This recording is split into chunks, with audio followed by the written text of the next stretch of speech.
Tim Komdel, Ketua Komunitas Belajar Mandat serta timnya, terima kasih sudah memberikan kesempatan kepada saya untuk berbagi praktik baik, dan juga terima kasih kepada rekan-rekan Bapak Ibu yang sudah hadir di aula, kakak-kakak pramuka yang kebetulan hari ini pakai baju pramuka. Ya, terima kasih sudah hadir untuk kita bersama-sama menambah wawasan dalam proses berbagi praktik baik. Bapak Ibu, di sini saya hanya share saja ya, share wawasan dan pengetahuan saja, bukan menggurui atau serba tahu. Kebetulan saya sedang menjalankan pendidikan guru penggerak. Nah, kebetulan saya seorang diri. Bapak Ibu, untuk efisiensi waktu mungkin kita semoga nanti saya memohon doa pada Bapak Ibu, semoga pendidikan guru penggerak saya nanti dapat berjalan dengan lancar dan kelak nanti pada waktunya dapat lulus dengan hasil yang baik. Dan juga semoga nanti ada penerus-penerus tentang guru penggerak. Amin.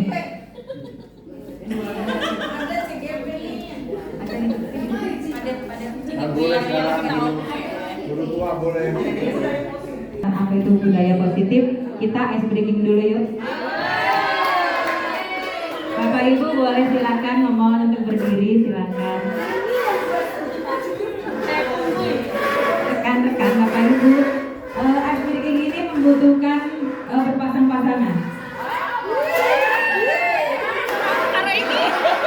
Saya minta bantuan siapa ya? Bu Bina mungkin. Baiknya ada pasangannya. Bagaimana bisa minta bantuan? Silakan berpasangan. Ini adalah kakak-kakak angkatan guru penggerak saya. Kakak senior. Bapak Ibu, di sini ada teksnya, bisa dibaca kalau jangan nggak usah menghafal Bapak Ibu. Nadanya seperti ini. Mari Mbak Firman. Seperti ini bisa saya peragakan sama Bu Firman. Begini kira-kira. Aku dan kamu saling berkaca pinggang. Aku dan kamu lalu berjabat tangan. Aku dan kamu selalu bertepuk tangan. Aku dan kamu berpelukan.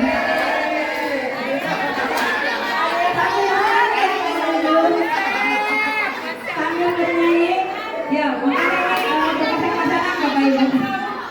Yang murim. Silakan mencari pasangannya yang murim.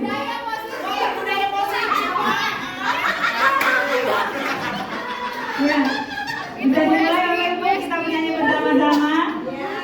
Ya. Saya mengatakan ya Bapak Ibu. 1, 2, 3. Aku dan kamu saling berkaca pinggang. Aku dan kamu selalu berjabat tangan. Aku dan kamu selalu bertepuk tangan. Aku dan kamu berpelukan.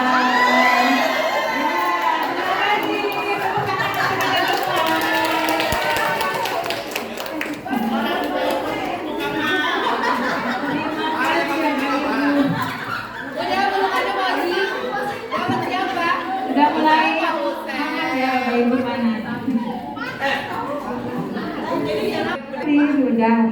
Sudah mulai panas ya Bapak Ibu ya. Nah ini ada beberapa yang kita akan simak bersama-sama. Yang pertama ada kebutuhan dasar manusia. Yang kedua disiplin positif. Yang ketiga ada kesepakatan kelas atau keyakinan kelas. Yang berikutnya ada ice breaking, posisi kontrol, dan juga segitiga restitusi.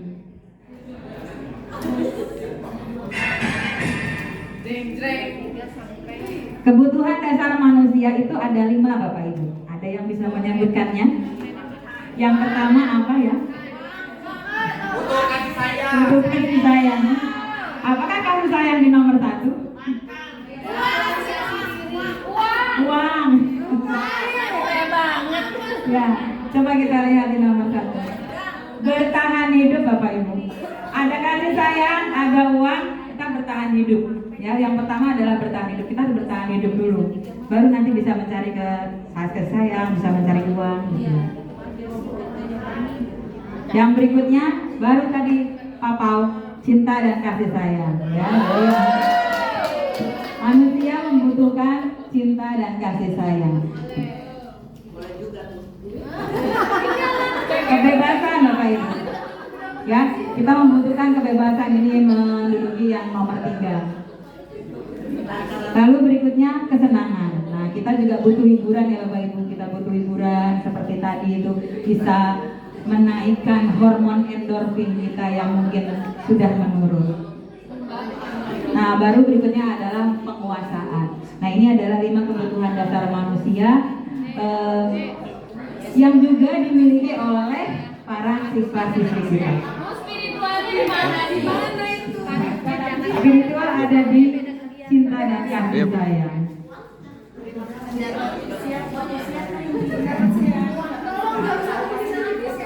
Nih, kebutuhan bertahan hidup itu segala sesuatu yang sangat penting untuk dipenuhi karena berkaitan dengan kelangsungan hidup seseorang. Ini yang bertahan hidup. Ya, jadi secara fisiologis makan, minum, bernafas, kalau ini kan alamiah ya Bapak Ibu ya, mungkin ya bertahan hidup lah, kita survive gitu ya. Yang berikutnya kasih sayang dan cinta. Nah, bayangkan di dunia ini kalau tidak ada cinta.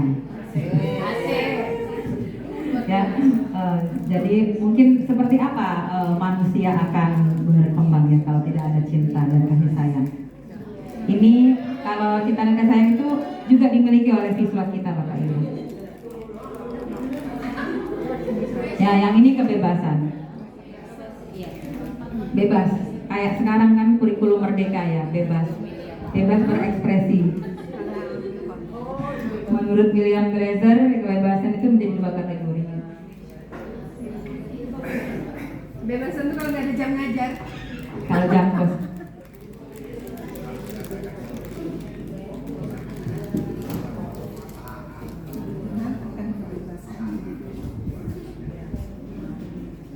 Yang ini kesenangan Bapak Ibu. Kesenangan, merasa bahagia. Kita buat siswa kita itu senang dan bahagia bersekolah di Semanda. Kita berusaha setiap waktu untuk menciptakan pembelajaran yang menyenangkan. Kan alangkah bahagianya kalau kehadiran kita tuh ditunggu-tunggu di kelas. Ditunggu-tunggu atau bagaimana?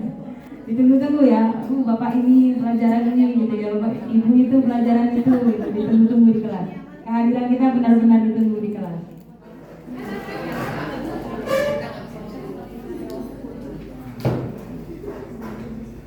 Nah, ini adalah penguasaan. Penguasaan ini biasanya memang berhubungan dengan rasa yang ada dalam rasa kekuasaan, martabat, harga diri siswa ya, harga diri siswa. Dengan memberikan pujian ya. Biasanya kan kita kalau di kelas tuh Bapak Ibu, anak itu kan butuh diakui ya. Setiap menjawab pertanyaan kita atau dia berceletuk gitu. Berceletuk artinya tentang pelajaran. Kita baru begini saja anak itu biasanya bunga sudah hatinya itu. Padahal kita cuma begini doang gitu, tanpa berkata-kata, cuma gestur tangan begini, itu sudah yang cukup membuat dia merasa diakui. Saya ternyata diacungin jempol loh tadi sama Bu ini. Nah, ini kebutuhan power, kebutuhan kekuasaan. Jadi dia butuh diakui, harga dirinya.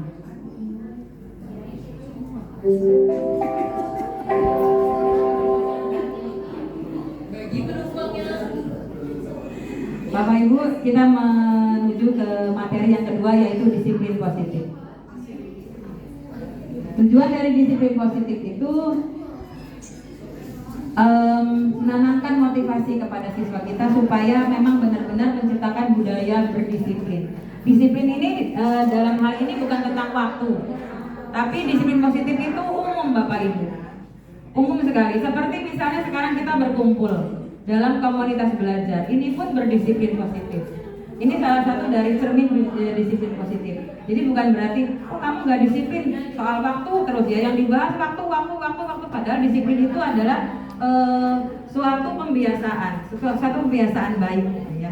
Jadi tidak hanya mengenai waktu saja, tapi juga bisa mengenai suatu perkumpulan atau suatu hasil dalam suatu komunitas atau suatu kelompok.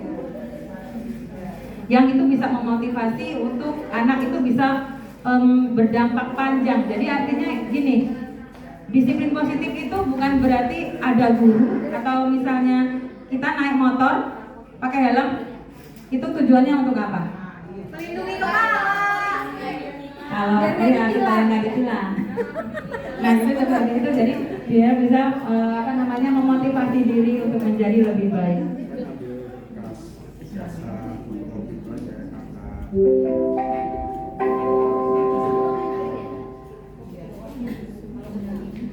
Ini saya rangkum disiplin positif yang sudah dilaksanakan di Semanda.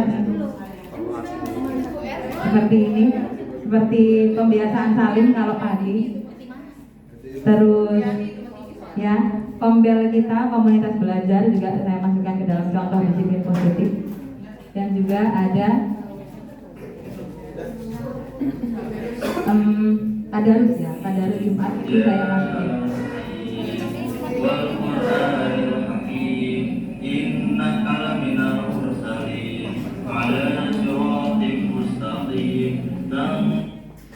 Nah, ini beberapa disiplin positif yang insya Allah mudah-mudahan berkelanjutan ya Bapak Ibu, menjadi karakter dari sekolah kita.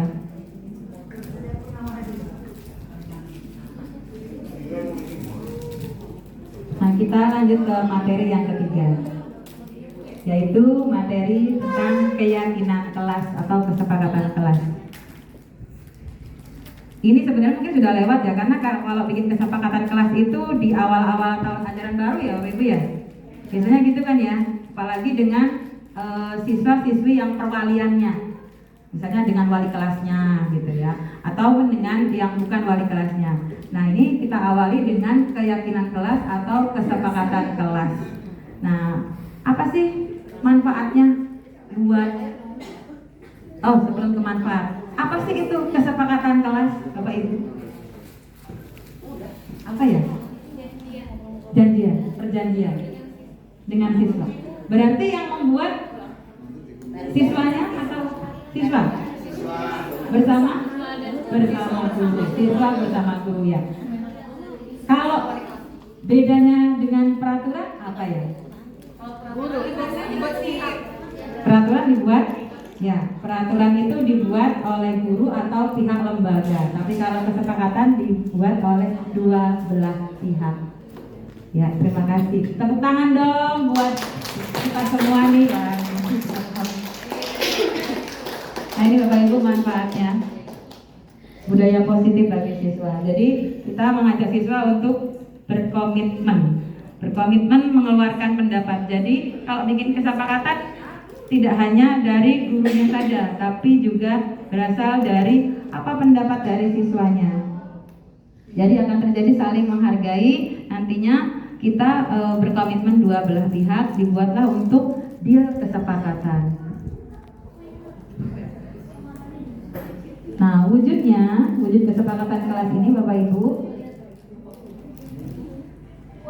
berupa aturan yang nanti akan membantu proses guru dan siswa itu berlangsung dalam proses pembelajaran. Jadi biasanya kalau kesepakatan itu tersurat apa tersirat Bapak Ibu? Tersurat ya, ada yang tersurat ya, tersurat kesepakatan kelas, tersurat, dan ada konsekuensi yang harus dijalankan oleh dua belah pihak. Akan saya tampilkan contoh kesepakatan kelas.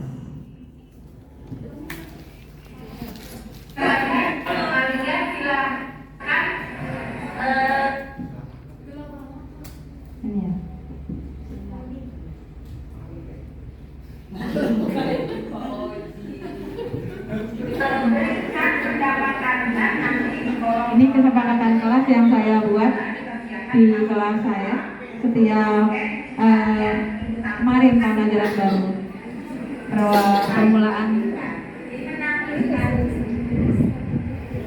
Saya bikin pakai aplikasi Padlet, jadi biar praktis.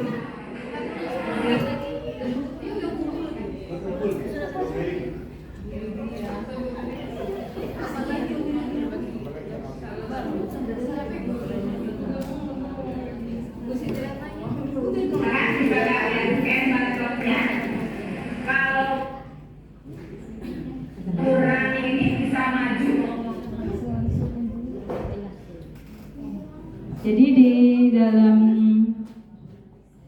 momen kesempatan kelas ini, anak-anak saya minta, ini berbagi saja Bapak Ibu, sekedar berbagi. Anak-anak saya minta untuk mengeluarkan pendapat mereka tentang apa yang harus kita sepakati, apa yang harus kita komitmenkan di dalam kelas nanti, di dalam pembelajaran, dalam proses pembelajaran, mulai dari kehadiran di kelas sampai hal-hal yang mendetail pun kita bahas bersama. Jadi ada waktu misalnya 1 jam pelajaran lah ya di waktu awal itu untuk membuat kesepakatan kelas, lalu kemudian disahkan secara bersama. Ada dari kita pihak gurunya, ada juga dari siswanya. Macet ya Bapak Ibu. Kita lanjut aja, soalnya macet. Lanjut aja Bu biar cepat pulang. CGP-nya Hanya murid bandel saya ke sekolah. Nah, kita tadi udah kesepakatan kelas. Yang berikutnya materi yang keempat adalah ice breaking. Perlu nggak sih Bu ice breaking? Perlu, saya mah seneng Bu. Kalau perlu seluruh alokasi jam itu ice breaking di sini. Iya. Seluruh alokasi. Ice breaking itu sesuai dengan artinya yaitu pemecah ya, pemecah es, pemecah suasana gitu ya. Jadi biar nggak kaku. Terutama dilakukan di waktu kapan sih Bapak Ibu ice breaking itu? Waktu jenuh. Capek. Jenuh ya. Jam-jam rawan ya Bapak Ibu ya, jam-jam rawan, jam setelah istirahat kedua. Tapi bisa nggak dilakukan di pagi hari? Ice breaking itu, kan masih segar tuh, tapi dilakukan di pagi hari gitu. Untuk persiapan. Untuk persiapan ya, untuk persiapan. Karena kebutuhan dasar manusia ada tadi yang poin kesenangan ya Bapak Ibu ya, poin kesenangan. Manfaatnya. Kalau ice breaking tuh siswa-siswi kita jadi fokus ya Bapak Ibu. Jadi fokus nggak ya? Setelah ice breaking, jadi senang ya. Jadi senang, malah pengennya ice breaking terus. Meningkatkan kreativitas. Kalau tanpa ice breaking memang nggak kreatif ya? Atau gimana? Ya sebenarnya dalam stimulus otak itu memang membutuhkan biasanya hiburan dulu, baru nanti kita ke otak kiri yang berpikir secara kognitif. Nah seperti itu untuk manfaat ice breaking. Berikut saya akan tampilkan contoh dari model-model ice breaking yang saya lakukan di kelas. Sekedar berbagi ya Bapak Ibu. Lagi buat ya?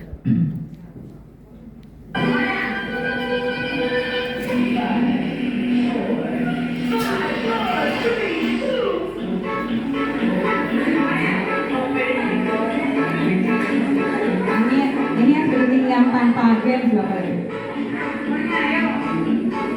Jadi kalau ice breaking itu kitanya juga ikut ke dalam momen siswa. Jadi kalau tidak duduk gitu nggak ada, kitanya bergerak bersama siswa di idealnya.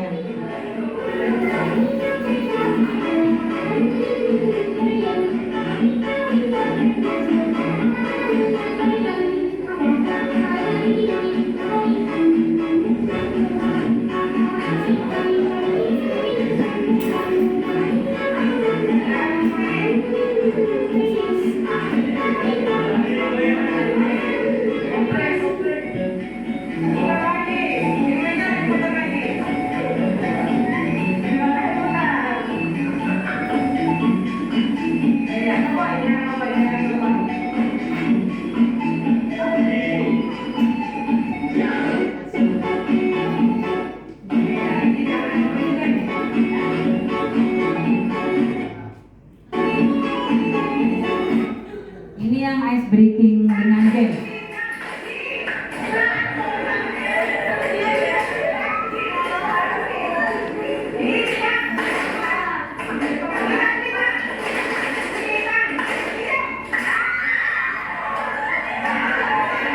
Ini saya yang sebelah kanan ini saya lakukan di jam-jam rawan ya guys.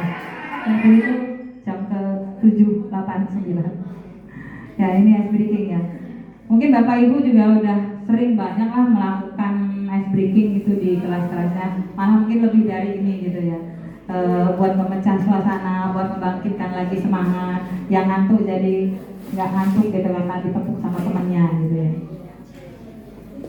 Sederhana tapi mudah-mudahan bermanfaat gitu ya. Nah, kita masuk ke dalam materi yang kelima Bapak Ibu. Posisi kontrol guru. Nah, ini dia nih posisi kontrol guru. Guru. Di sini ada 5 gambar Bapak Ibu. Mari kita isi gambarnya. Kayak ujiannya. Ada 5 posisi kontrol guru. Mungkin yang ikut pendidikan guru penggerak mungkin sudah paham. Yang pertama yang dari sebelah kiri itu ada gambar apa ya?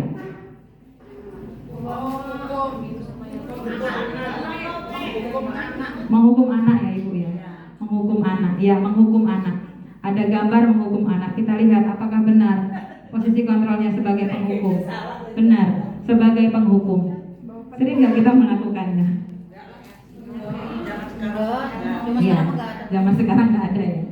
Ini zaman kita dulu sekolah ya. Benar-benar kalau emang salah ya dihukum. Nanti kita akan menuju ke materi yang membuat rasa bersalah itu sebagai suatu kesadaran, sebagai suatu kesuksesan. Dari salah bisa sukses. Bukan berarti membenarkan, tapi mensukseskan dari kesalahan tersebut. Nah ini penghukum. Jadi kalau penghukum kayaknya udah nggak berlaku kalau zaman sekarang ya. Kalau guru-guru ini bisa dilaporkan ke KPAI ya Bapak Ibu ya. Nah gambar yang kedua itu ada gambar apa ya? Iya. Kenapa ya kok seperti itu kayak murung gitu? Pembuat rasa bersalah, betul Bu Erni. Pembuat rasa bersalah. Jadi kita kembalikan lagi. Apabila misalnya ada anak yang mungkin tidak sesuai dengan kesepakatan, tidak sesuai dengan aturan, kita buat dia merasa bersalah dengan cara kita kembalikan lagi apa yang dia perbuat itu. Apakah kamu nggak kasihan sama ibu? Nah seperti itu kan dia akan merasa bersalah gitu. Kamu nggak kasihan sama bapak? Bapak udah ini loh, kayak ya ibu udah bikin soal ini 3 hari 3 malam nggak tidur loh. Kamu nggak ini? Kok kamu cepet sih ngerjainnya?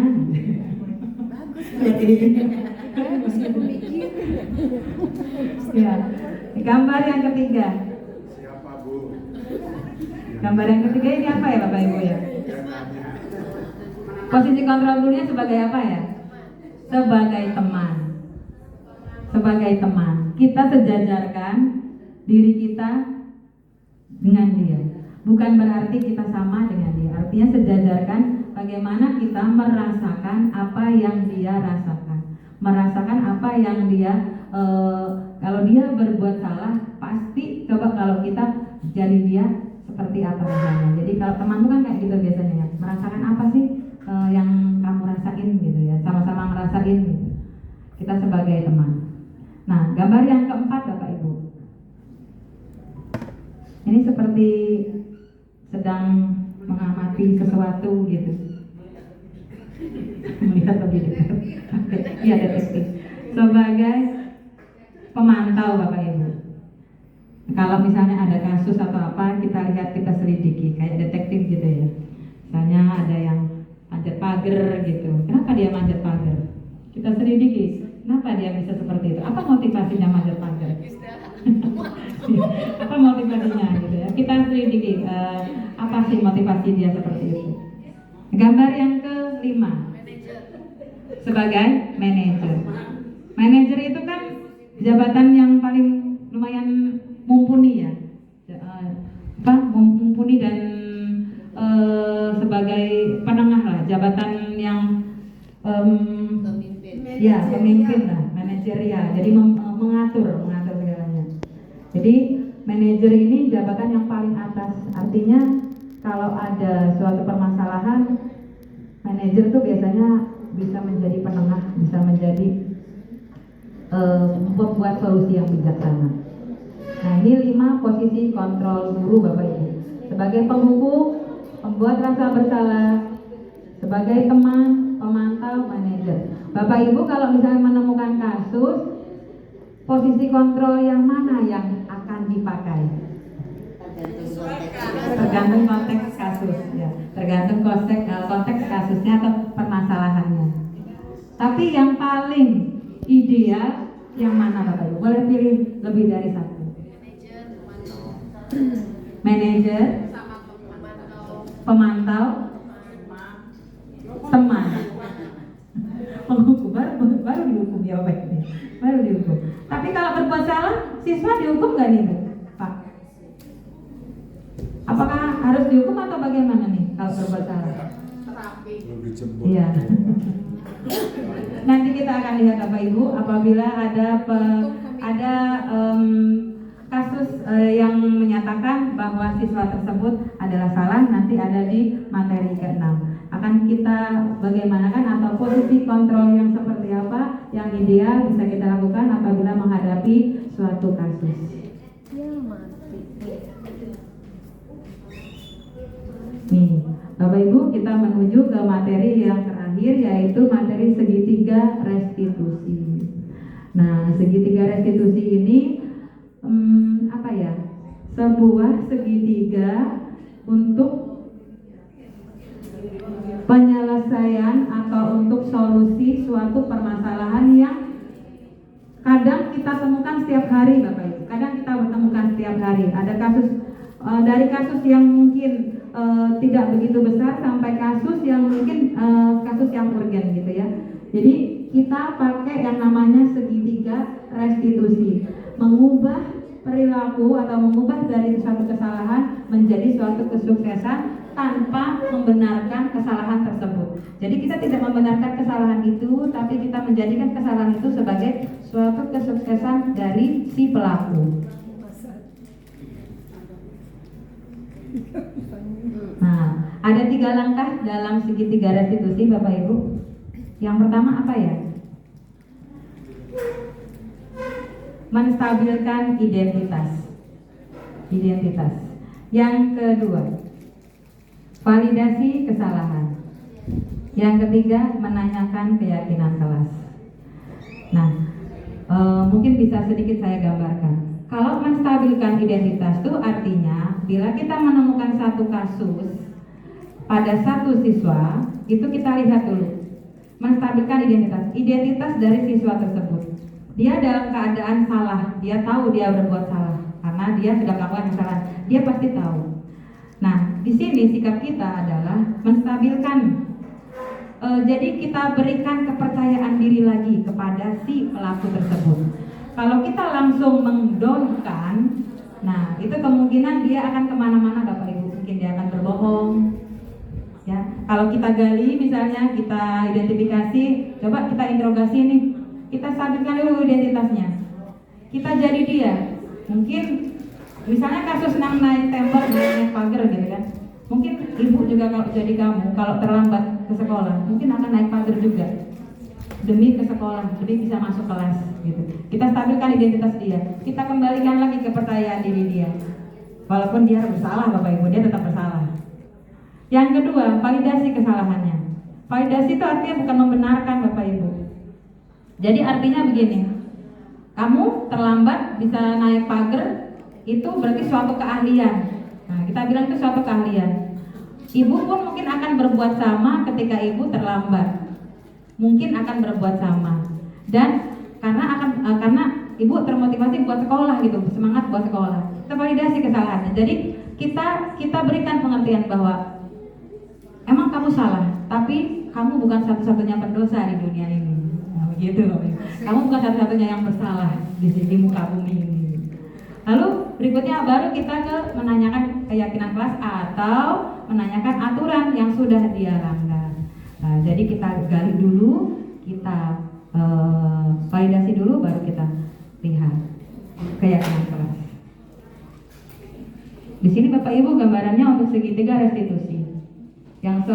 Kita mulai dari start validitas, lalu sebelah kiri validasi tindakan yang salah, lalu yang sebelah kanannya menanyakan keyakinan kelas, dan nanti akhirnya si anak itu akan menjadi sukses Bapak Ibu. Bukan berarti mensukseskan kesalahannya ya Bapak Ibu, bukan. Artinya begini, dia akan melihat bahwa dari satu kesalahan itu dia akan sukses pada masa yang akan datang. Seperti itu. Langsung saja, ini ada contoh kasusnya Bapak Ibu. Katanya dari Ibrahim, Bu, karena saya saldo sama sikap, apa yang dia lakukan tadi? Tadi saya marah-marah sama Ya, ini gurunya sedang melakukan langkah-langkah karena apa PR-nya contek ya sama Ika ya. Sekarang ini pertanyaan, yang dia lakukan tadi bagus apa enggak? Enggak bagus. Ya. Seharusnya apa yang dia lakukan kalau dicontekin sama kita? Seharusnya saya kasih emosi ya. Jadi kenapa tadi Dewi kok bisa pukul-pukul meja gitu, marah-marah? Karena apa? Karena saya nggak bisa kontrol emosi. Karena nggak bisa kontrol emosi ya. Nah, jadi harus bisa yang gimana? Karena saya bisa kontrol emosi.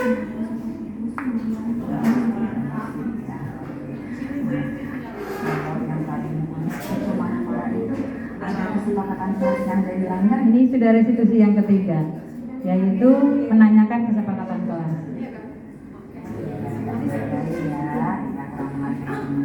Jadi seharusnya jadi melakukannya cara apa kalau ada teman yang melihat pekerjaan Dewi gitu, OPM Dewi gimana?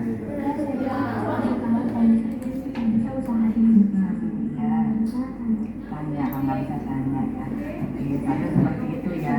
Baik, berarti jadi sudah paham ada kesepakatan, ada poin kesepakatan yang dari langgar. Nah, bisa harus bisa kontrol apa kontrol emosi ya. Jadi bisa melakukannya, bisa melakukannya ya. Berarti lain kali jadi kalau ada misalnya sesuatu yang bikin kesel, bikin jengkel, lebih sabar lagi. Nah, ya. Jadi sudah paham? Sudah paham. Nanti akan diulang lagi nggak? Sudah akan diulang. Oke, kalau sudah paham nanti silakan. Ini saya yakin kalau guru BK lebih paham psikologis tentang menangani suatu kasus.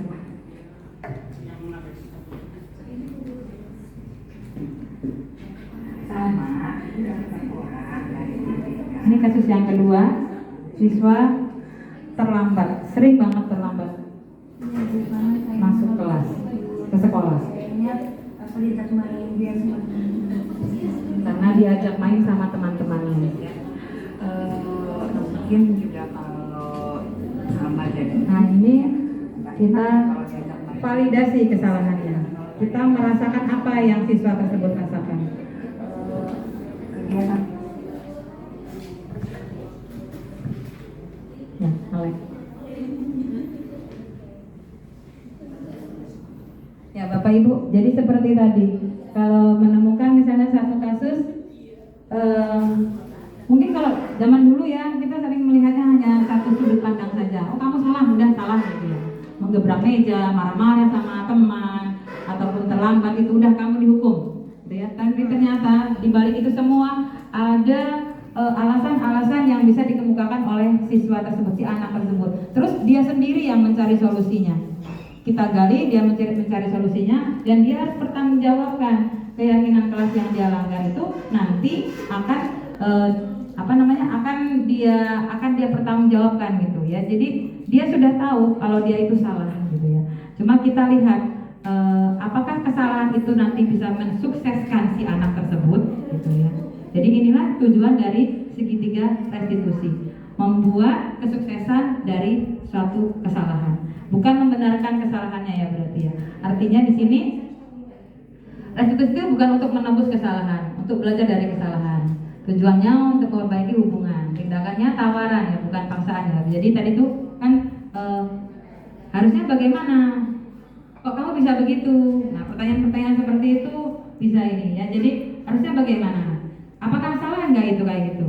Terus bagaimana nantinya? Jadi kita membuat si anak, kita ajak anak tersebut untuk mencari solusi dan mempertanggungjawabkan.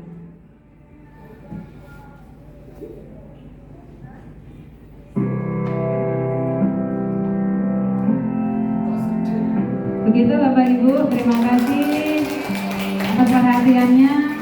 Sudah dia ikut diajak berbagi bersama saya dalam kita melihat mengamati bagaimana sih kita sebagai guru yang baik itu, bagaimana kita bisa menjalankan sebagai guru yang ideal di kelas, dan juga mudah-mudahan nanti amal jariah yang kita lakukan benar-benar menjadikan bekal pahala untuk di yaumul akhir. Terima kasih Bapak Ibu perhatiannya. Mohon maaf apabila ada kesalahan. Wassalamualaikum warahmatullahi wabarakatuh.